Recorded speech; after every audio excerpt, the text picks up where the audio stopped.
Hello everyone, welcome to my channel DLED B.Ed academy. My name is Saumya. ठीक है, आज हम लोग बात करेंगे हिंदी वर्णमाला पे 50 महत्वपूर्ण प्रश्न। ठीक है, 50 महत्वपूर्ण प्रश्न। बेटा ये बता दूं मैं आपको कि ये रिपीटेड प्रश्न हैं। ठीक है, क्या है? रिपीटेड प्रश्न हैं, हर एग्ज़ाम में आए हुए प्रश्न हैं। तो ये 50 का आप नोट्स बना लो। ठीक है, पतली सी कॉपी बना लो, इसमें ये नोट करो। हर एग्ज़ाम में पूछे ही जाते हैं। आपको खुद अगर आप सॉल्व करो 50 में और बताना कि कितना इजी है, और हर एग्ज़ाम में पूछे जाते हैं जो कि बच्चे कंफ्यूज हो जाते हैं। ठीक है, आते हैं पहले प्रश्न पे।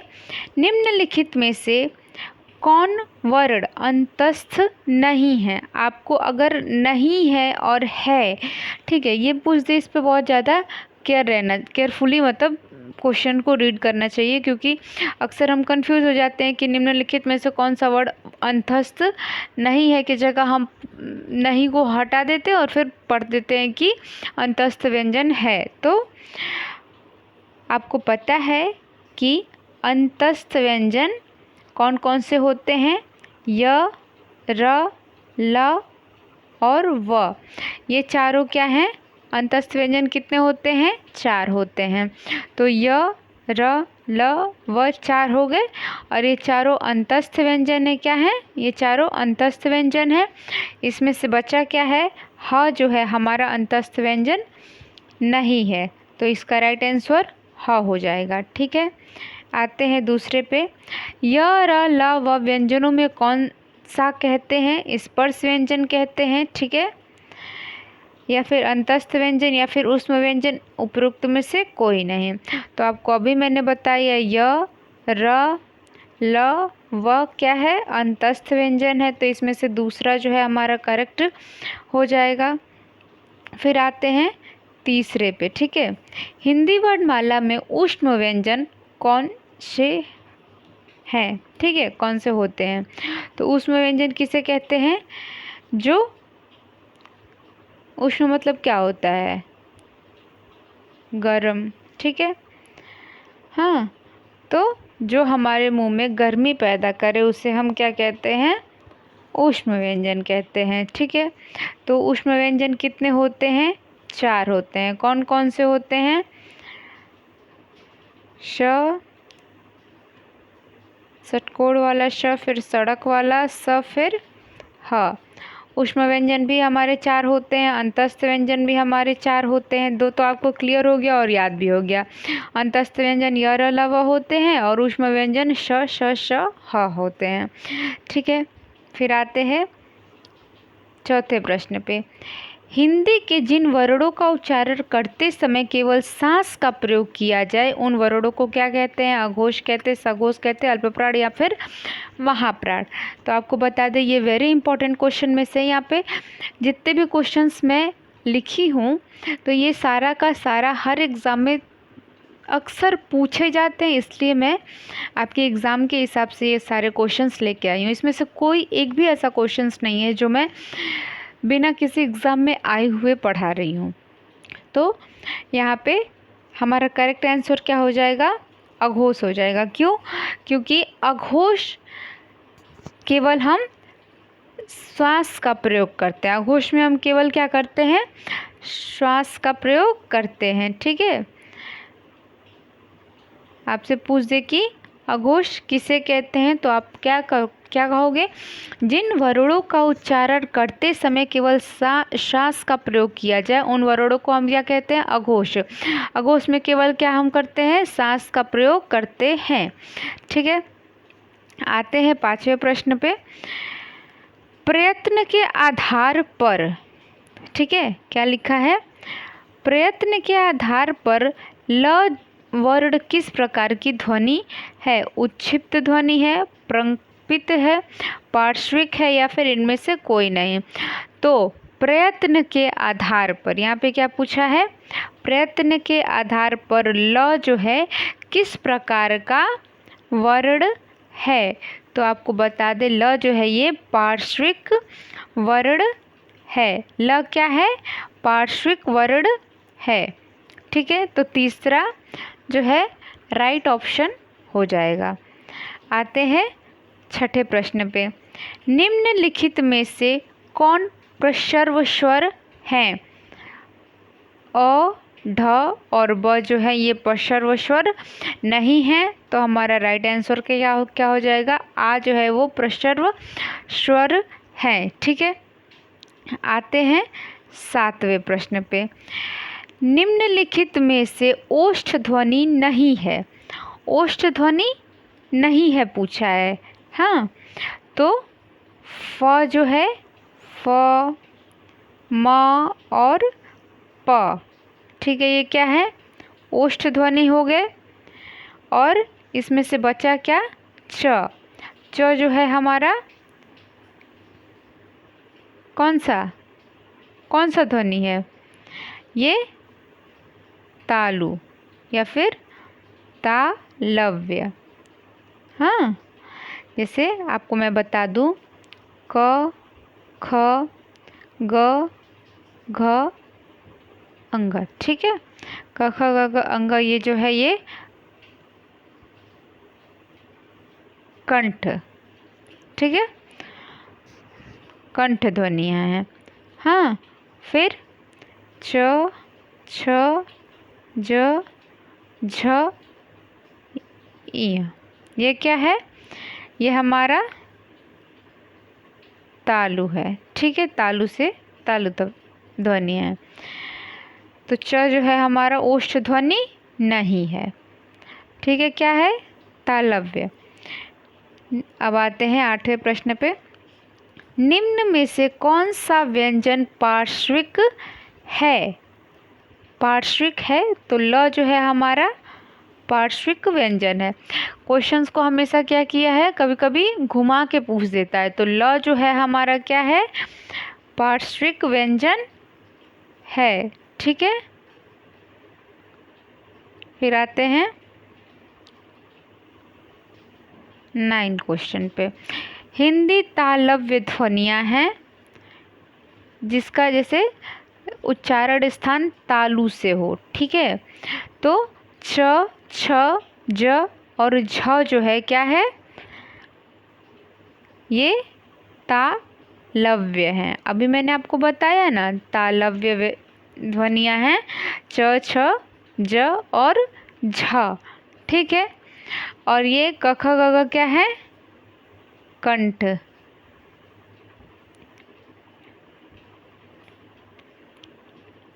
ये क्या है? मूर्धन्य।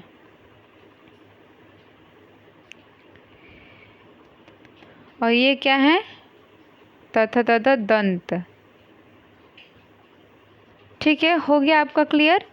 च, छ, ज, झ क्या है बेटा? बताओ। च, छ, ज और झ क्या है? हमारा तालव्य व्यंजन है। च, छ, ज, झ क्या है? तालव्य व्यंजन है। और फिर क, ख, ग, घ क्या है? इनका उच्चारण स्थान क्या है? कंठ है ना। कंठ जो है वो उच्चारण स्थान है। उसके बाद से त, थ, द, ध, आप खुद ही बोल के देखो कहाँ आ रहा है त, थ, द, ध?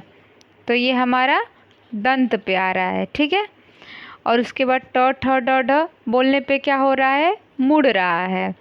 हाँ, तो ये हमारा क्या हो गया? ट, ठ, ड, ढ, ये मूर्धन्य हो गया। ठीक है, क्लियर हो गया। अब देखिए, ये स्वर ध्वनि का उच्चारण स्थान क्या है? तालव्य है। ठीक है, 11 पे आते हैं।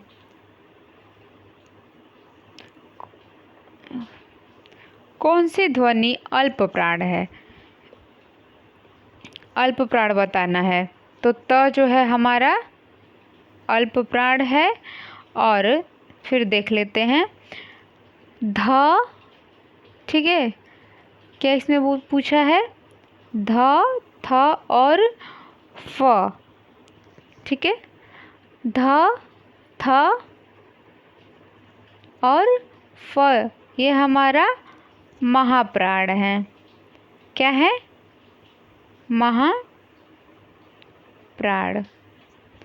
क्लियर हो गया।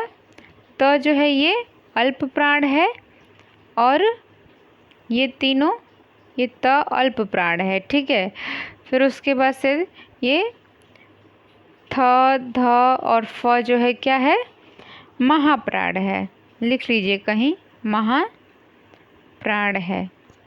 फिर आते हैं 12वें प्रश्न पे।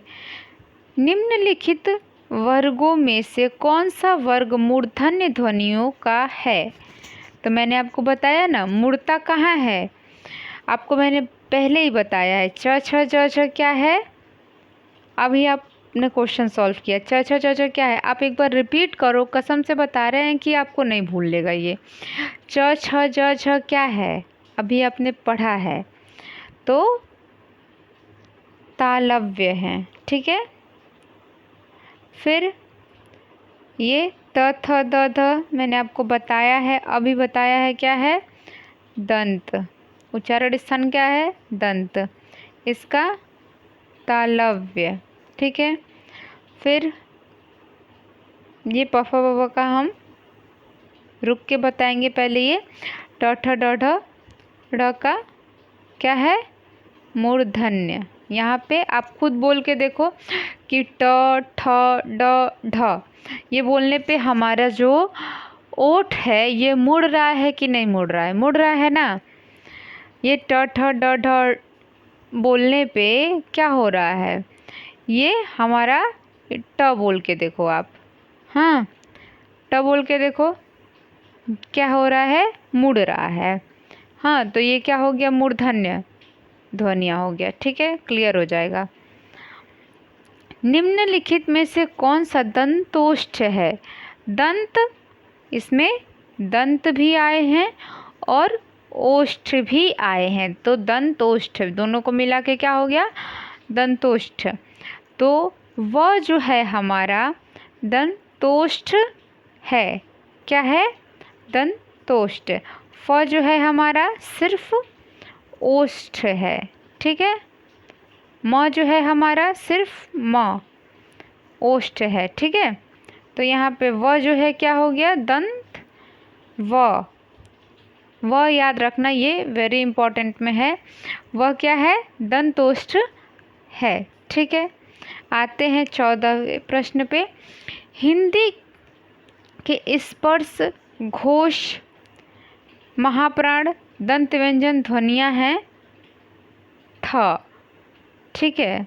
थ जो है स्पर्श घोष महाप्राण दंत व्यंजन ध्वनियाँ क्या हैं, थ। फिर आते हैं 15वें प्रश्न पे। निम्नलिखित में से कौन सा स्वर संवृत्त है? तो ई जो है हमारा क्या है, स्वर है, ठीक है। और ये स्वर के साथ साथ क्या है, संवृत्त है। सेकंड ऑप्शन करेक्ट है। देखिए यहाँ पे मैंने लिखा है ना, हिंदी ग्रामर इम्पोर्टेंट क्वेश्चंस, बहुत ही महत्वपूर्ण प्रश्न है। क्या है, बहुत ही महत्वपूर्ण प्रश्न हैं ये सारे, यहाँ से तो और ज़्यादा महत्वपूर्ण है। हिंदी की मूर्धन्य ध्वनियाँ आपको बताने पे ही याद आ जाना चाहिए कि ट हम बोलते हैं तो मुड़ता है, ट के बाद ढ आता है तो भी मुड़ रहा है। फिर आता है ड, फिर आता है ढ, तो इन सब पे क्या हो रहा है, एक लाइन में आते हैं ना ट ठ ड ढ, तो मुड़ रहा है। तो इसके वजह से इसको बोलने में क्या हो रहा है, हमारा ओष्ठ जो है वो मुड़ रहा है, और मुड़ने के वजह से ये हमारा मूर्धन्य ध्वनियाँ हो गई, ठीक है। तो तीसरा हमारा करेक्ट है, ठीक है। फिर आते हैं 17वें प्रश्न पे। हिंदी की ब ध्वनियाँ हैं ओष्ठ ध्वनि। ब जो है क्या है, ओष्ठ ध्वनि है। ब आप बोल के देखो, ब दोनों लिप पे, लिप जो है हमारा, ओष्ठ जो है हमारा वो बंद हो जा रहा है, तो ये ओष्ठ ध्वनिया हुआ, क्या हो गया, ओष्ठ, ठीक है। चलिए आते हैं 18वें प्रश्न पे। उपवाक्यों के पूर्व और पश्चात कौन सा विराम लगता है? जैसे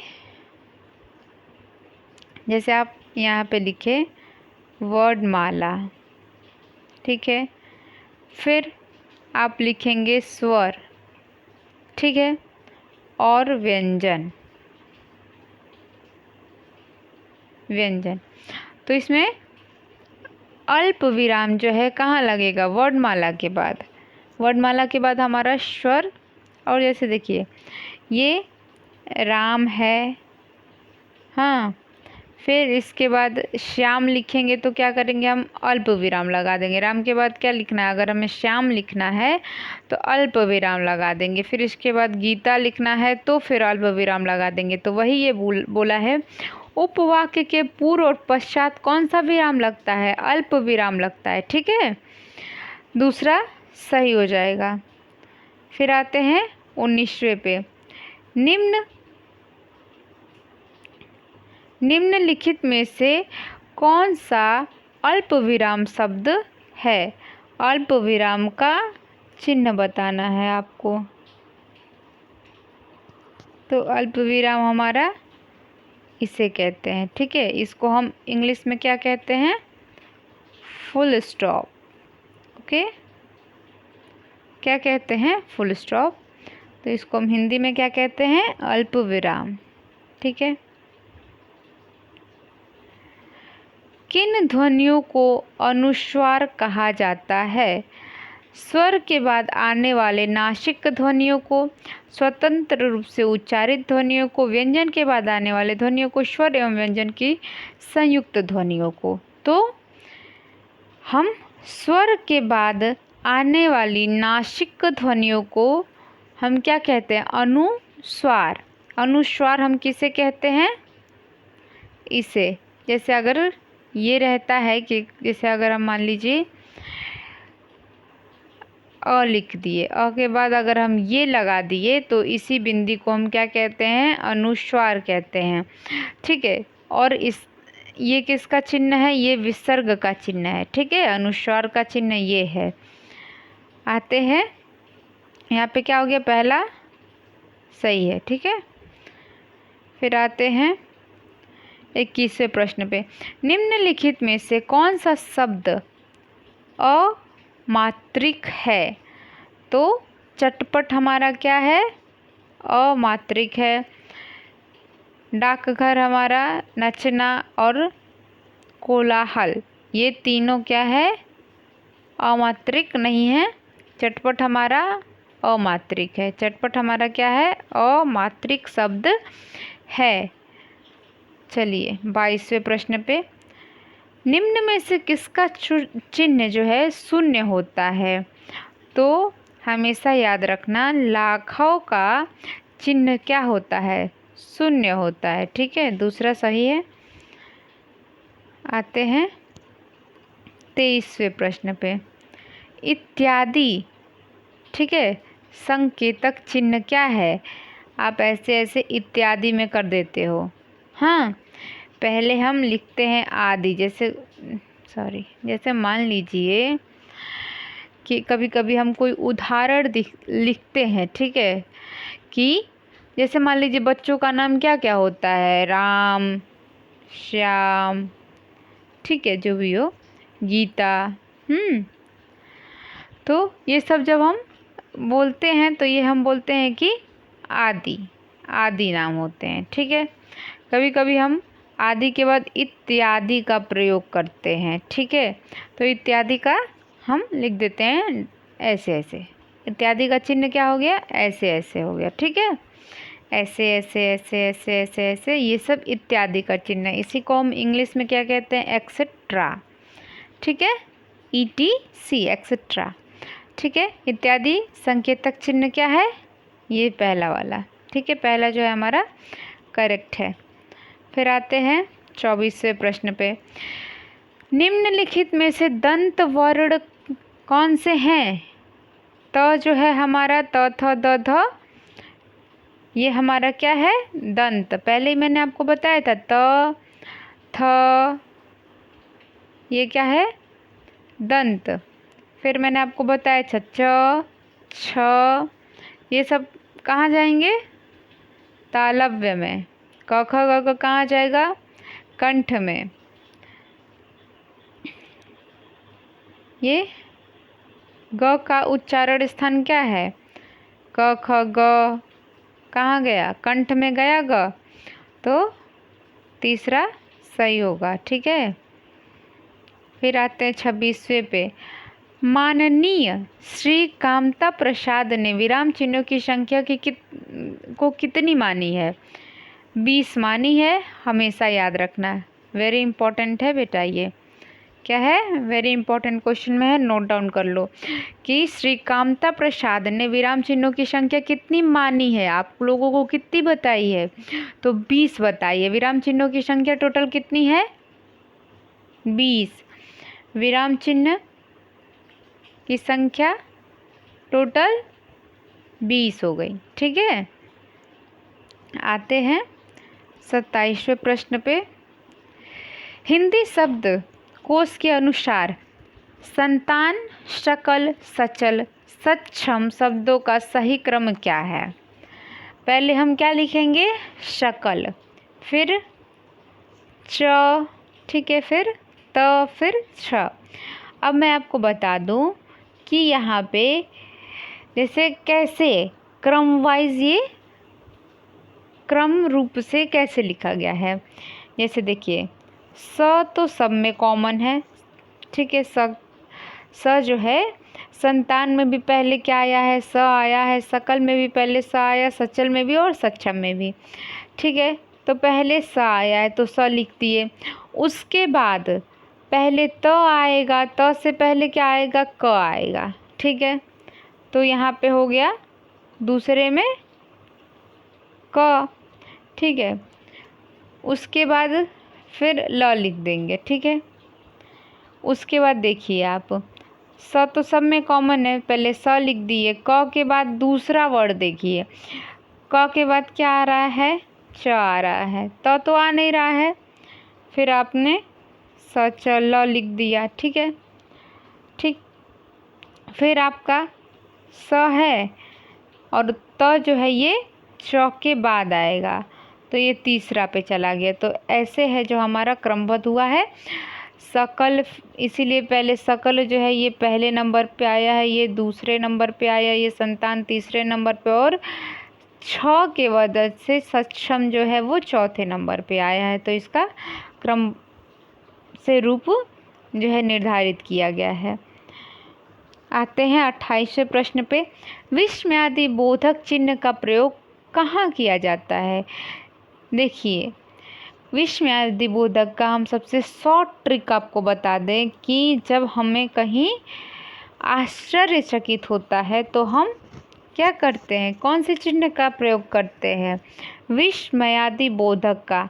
देखिए, विस्मयादि बोधक का चिन्ह हम कब प्रयोग करते हैं? जब विषाद, विस्मय और घृणा होती है। ठीक है, तब हम क्या कहते हैं? विस्मयादि बोधक चिन्ह का चिन्ह हम इसको कहते हैं। ठीक है, ये क्या है? देखिए मैं बता दूं, ये जो चिन्ह है ये विस्मयादि बोधक का चिन्ह है। ठीक है, तो ये इस चिन्ह का प्रयोग हम कब करते हैं? जब विषाद, विस्मय या फिर हमको किसी चीज़ से घृणा या फिर आती है तो फिर हम विस्मयादि बोधक इस चिन्ह का प्रयोग करते हैं। आह्लाद सूचक शब्दों के अंत में हम क्या करते हैं? विस्मयादि बोधक का प्रयोग करते हैं। सादर बड़ों के संबोधन में हम क्या करते हैं? इस चिन्ह का प्रयोग करते हैं, और इस चिन्ह का नाम क्या है? विस्मयादि बोधक। तो यहाँ पे ये चिन्ह हो गया आपका, इसका सही हो गया ऑप्शन डी। क्यों? क्योंकि ये तीनों जो है ये विस्मयादि बोधक के आते हैं। 29वें प्रश्न पे। ठीक है, कौन वर्ण घोष नहीं है? तो यह तो है नहीं, र, ड और ल जो है ये घोष हैं, और ये क्या है? ये तो इंग्लिश में चला गया ना बेटा, तो ये घोष थोड़ी ना हो जाएगा, है ना। अब इसमें देखो बेवकूफ़ वाला क्वेश्चन है ये, अगर जो ये नहीं पढ़ाई किया रहेगा तो उसका इसमें आ जाएगा 0, है ना। अब कम से कम जो हिंदी पढ़ा रहेगा घोष सघोष, तो उसे पता है कि हाँ ऐसे तो इंग्लिश में चला गया, तो इस नंबर पे आपको क्या है प्लस पॉइंट मिल जाएगा, है ना। एक नंबर ऐसी आसानी से आँख बंद कर लोगे मिल जाएगा। 30 छंद में एक चरण की समापित पर किस विराम चिन्ह का प्रयोग होता है, तो इसका, ठीक है। ये तीसरा जो है हमारा सही है। आते हैं 31 पे, 31वें प्रश्न पे। आप कौन हैं इस वाक्य में उचित विराम चिन्ह का प्रयोग करें। आप कौन हैं, जब हम किसी से कोई प्रश्न पूछ रहे हैं ना, आप कौन हैं, तो इसके बाद क्या लगेगा, प्रश्नवाचक चिन्ह लगेगा, ठीक है। आप कौन हैं, तो यहाँ पे लग गया हमारा प्रश्नवाचक चिन्ह। दूसरा सही है। विसर्ग से बना हुआ शब्द कौन सा है, तो विसर्ग से बना हुआ शब्द निष्प्रिय है, ठीक है। आते हैं 33वें पे। स्वरों की सहायता से उच्चारित वर्ण को कहते हैं व्यंजन, ठीक है। आपको मैंने 2 वीडियो में बताया है कि स्वर जो है वो स्वर किसी का सहायता नहीं लेता है, ये सहायता देता है अपना किसको, व्यंजन को, ठीक है। ये अपना सहायता किसको देता है बेटा, व्यंजन को देता है, तो इसीलिए हमारा दूसरा सही हो जाएगा। क, ठीक है, यहाँ पे देखिए क ख ज और फ जो है ये कब हम फारसी का प्रयोग करते हैं, बताइए। ये अक्सर पूछा जाता है। ज और फ ध्वनियाँ किसकी हैं, अरबी फारसी की ध्वनियाँ हैं ये, ठीक है। इनके साथ साथ क और ख भी जो है ये क्या है, अरबी फारसी ध्वनियाँ हैं, ठीक है। आते हैं वर्णमाला किसे कहते हैं, वर्णों के व्यवस्थित समूह को हम क्या कहते हैं, वर्णमाला कहते हैं। ये बहुत इंपॉर्टेंट क्वेश्चन है, अक्सर हर एग्ज़ाम में पूछा जाता है। अभी यूपी टेट के इस एग्ज़ाम में भी, पिछले एग्ज़ाम में पूछा गया था जो अभी अभी हुआ है। तो वर्णमाला किसे कहते हैं, वर्णों के व्यवस्थित समूह को हम क्या कहते हैं, वर्णमाला कहते हैं, ठीक है। आते हैं 36वें प्रश्न पे। अघोष वर्ण कौन सा है, अघोष और सघोष अभी आपको मैंने पहले वाले में पढ़ाया है। तो अघोष जो है हमारा स जो क्या है, ये अघोष है, हाँ, ठीक है। बाकी सब क्या है, सघोष है। ये तीनों क्या है, सघोष हैं, ठीक है।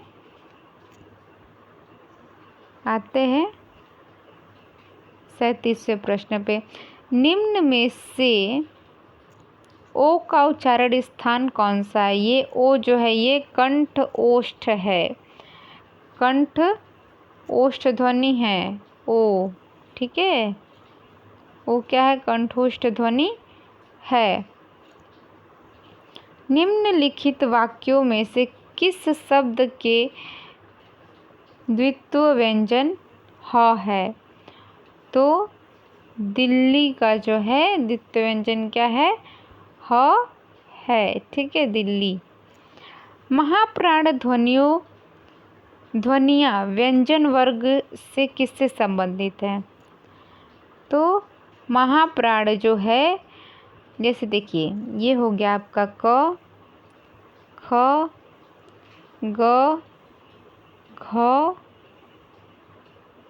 ठीक है, और अंगा, ठीक है। यहाँ पे अगर आप एक बार समझ लिए तो मतलब कभी नहीं भूलेगा। तो इसमें क्या दिया है कि महाप्राण कौन सा है, दूसरा और चौथा। तो ख हमारा क्या है, वर्णमाला का दूसरा अक्षर है, और क्या पूछा है, चौथा। तो यहाँ से काउंट करिए 1 2 3 4। ये जो है हमारा घ चौथा है। ठीक है, ये दोनों क्या है, तो इसमें दूसरा और चौथा क्या हो गया, महाप्राण हो गया। ठीक है, हाँ, फिर उसके बाद से अब देखिए, अब आपका बचा क्या है, क पहला अक्षर बचा, फिर ये तीसरा बचा और ये पांचवा। तो 1, 3, 5 किस में आते हैं बेटा, 135 जो है हमारा वो अल्प प्राण का ट्रिक है। ठीक है, अल्प प्राण का 135, महाप्राण का 24। ठीक है, क्लियर हो गया। अल्प प्राण किसे कहते हैं बताइए, जिसमें पहली, तीसरी और पांचवी वर्ग आए उसे हम क्या कहते हैं, अल्प प्राण। और महाप्राण जिसमें दूसरा और चौथा आए उसे हम क्या कहते हैं, महाप्राण। ठीक है, आते हैं 40वें पे।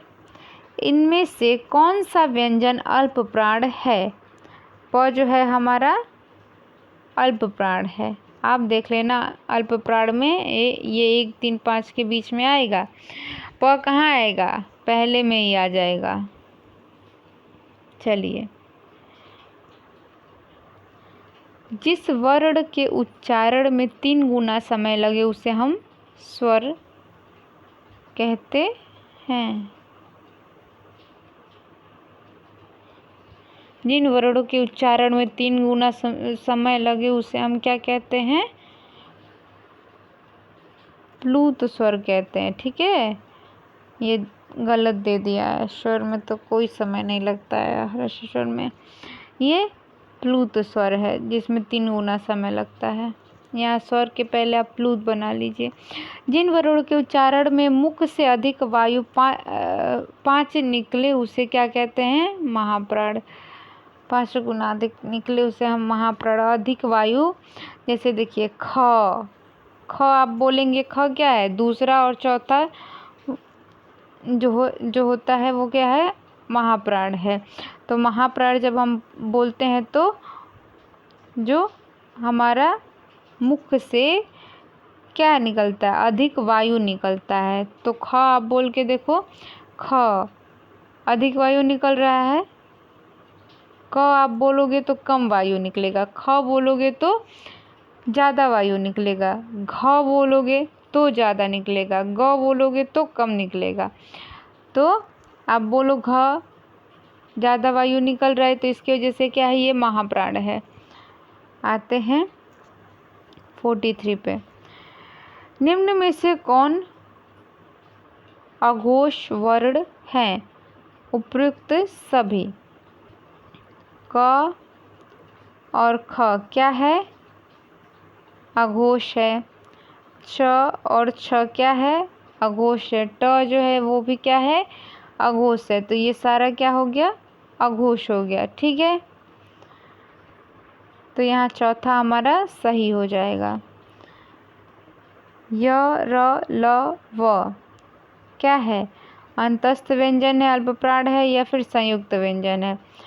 तो य, र, ल और व क्या है, अंतस्थ व्यंजन है। य, र, ल, व, ये तो आपको पता है कि अंतस्थ व्यंजन टोटल 4 होते हैं। कौन कौन से, य, र, ल, व। अल्प प्राण भी हैं ये, य, र, ल, व क्या है, अंतस्थ व्यंजन अल्प प्राण भी होते हैं। ठीक है, तो ए और बी, फर्स्ट वन और सेकेंड वन दोनों यहाँ सही है। य, र, ल, व अंतस्थ भी हैं और अल्प प्राण भी हैं। ठीक है, और संयुक्त व्यंजन यहाँ पूछा है तो आप क्या बोलेंगे बताइए। यहाँ पे संयुक्त व्यंजन पूछा है, तो संयुक्त व्यंजन कितने होते हैं, ये भी 4 होते हैं। छ, त्र, ज्ञ, ये सब क्या है, संयुक्त व्यंजन हैं।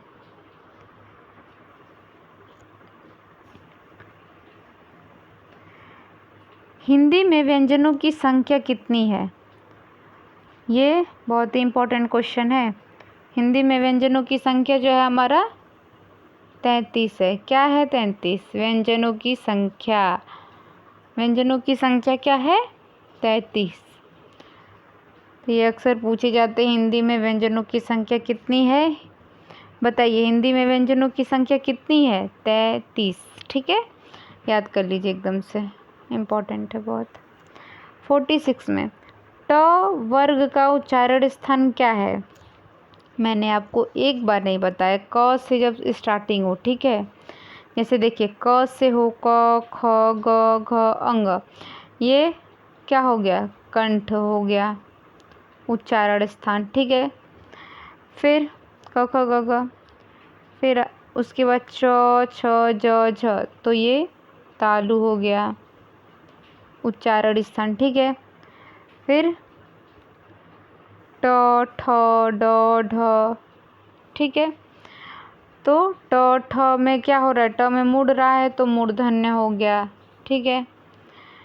फिर आता है आपका, तो ट तो यहाँ दिया, यही तो पूछा है ना, मूर्धन्य हो गया। ट क्या है? मूर्धन्य हो गया।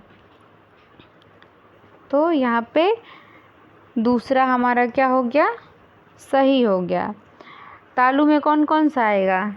तालु में आ जाएगा हमारा च, छ, ज, है ना, ये सारे तालु में आ जाएंगे। और दंत में क्या आ जाएगा?